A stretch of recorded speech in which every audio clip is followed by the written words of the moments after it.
Hello friends, welcome to my channel IQ test. दोस्तों, आप सभी उम्मीद करती हूँ कि बढ़िया होंगे और आपकी तैयारी ज़ोर शोर से चल रही होगी। दोस्तों, क्लास अगर आपको पसंद आती है तो ज़्यादा से ज़्यादा विद्यार्थी, ज़्यादा से ज़्यादा बच्चे इसे शेयर करें। चलिए दोस्तों, इतिहास के रिवीजन सीरीज में हम पहले प्रश्न को करते हैं। पहला प्रश्न है कि ईरान के हकमनी वंश के किस शासक ने भारतीय भूभाग को जीतने के बाद उसे भारत साम्राज्य का 20वां प्रांत बनाया? उत्तर डेरियस प्रथम। दूसरा है हाइडे स्पस या वितस्ता का युद्ध किन किन शासकों के बीच हुआ? उत्तर सिकंदर एवं पोरस के मध्य।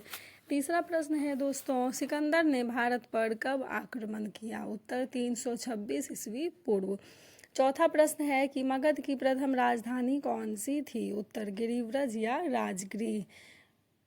अगला प्रश्न है कि किस शासक द्वारा सर्वप्रथम पाटलिपुत्र का राजधानी के रूप में चयन किया गया था? उत्तर हो जाएगा उदयन द्वारा। छठा प्रश्न है 16 महाजनपदों की सूची उपलब्ध है। उत्तर अंगुत्तर निकाय में। अगला प्रश्न है मगध का कौन सा राजा सिकंदर महान का समकालीन था? उत्तर घनानंद।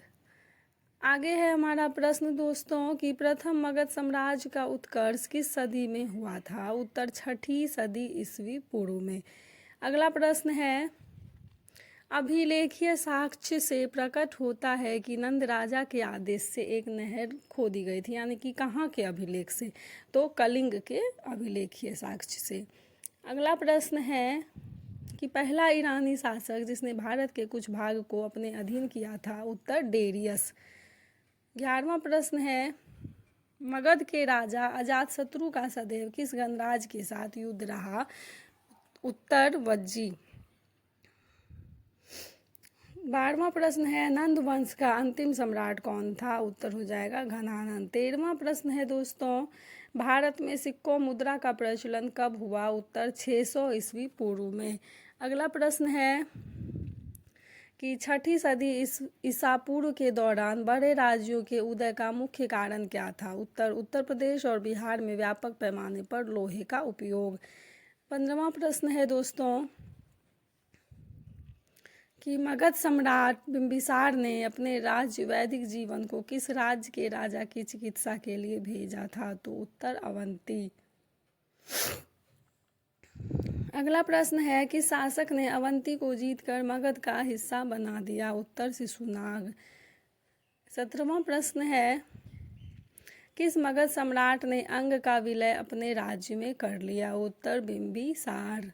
18वां प्रश्न है हमारा शिशुनाग ने किस राज्य का विलय मगध साम्राज्य में नहीं किया? उत्तर काशी। 19वां प्रश्न है कि काशी और लिच्छवी का विलय मगध साम्राज्य में किसने किया? तो उत्तर अजातशत्रु। 20वां प्रश्न है दोस्तों सिकंदर के आक्रमण के समय उत्तर भारत पर कौन से राजवंश का शासन था? उत्तर नंद वंश। आगे प्रश्न है ईसा पूर्व 6ठी सदी में प्रारंभ में भारत का सर्वाधिक शक्तिशाली नगर राज्य कौन था? तो उत्तर मगध। 22वां प्रश्न है दोस्तों किस राज्य में गणतंत्रात्मक शासन व्यवस्था नहीं थी? तो उत्तर मगध। 23वां प्रश्न है सेनिया किसे कहा जाता था? उत्तर बिंबिसार को। 24वां प्रश्न है महाजनपद काल में श्रेणिया के संचालक को कहा जाता था? तो उत्तर ग्राम भोजक।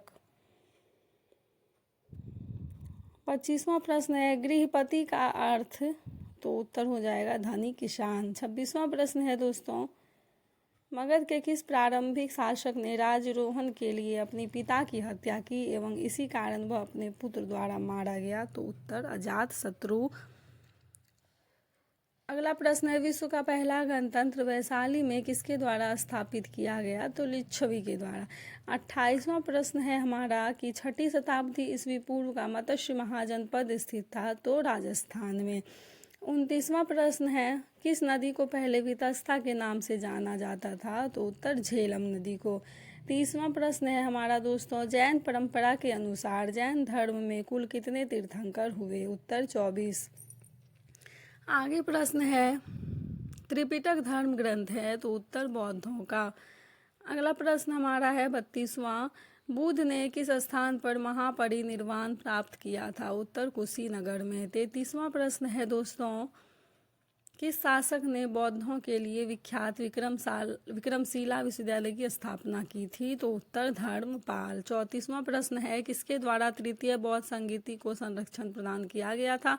तो उत्तर हमारा अशोक। 35वां प्रश्न है कि बौद्ध ग्रंथ पिटकों की रचना किस भाषा में की गई थी? तो उत्तर पाली। अगला प्रश्न है, किस शासक के शासनकाल में बौद्ध धर्म का आगमन हुआ था? उत्तर अशोक। 37वां प्रश्न है हमारा, सांची क्यों विख्यात है? तो सबसे बड़े बौद्ध स्तूप के लिए सांची जो है जाना जाता है। 38वां प्रश्न है, महावीर का जन्म किस क्षत्रिय गोत्र में हुआ था? उत्तर जांत्रिक। 39वां प्रश्न है, महावीर की माता कौन थी? तो उत्तर त्रिशला। दोस्तों इस सीरीज का अंतिम प्रश्न है जो 40 नंबर का, कि गौतम बुद्ध द्वारा अपने धर्म में दीक्षित किया जाने वाला अंतिम व्यक्ति कौन था? तो उत्तर हो जाएगा सुभद्र। दोस्तों आज की क्लास जो है अगर आपको पसंद आई तो लाइक शेयर एंड सब्सक्राइब जरूर करें। Thanks for watching. मिलते हैं कल एक नई वीडियो के साथ। और दोस्तों आज हमारा जो है दीपावली का सबसे बड़ा त्यौहार है, जिसके लिए आपको हार्दिक हार्दिक बधाई। चलिए मिलते हैं कल एक नई वीडियो के साथ और अपनी तैयारी जारी रखें। Thank you.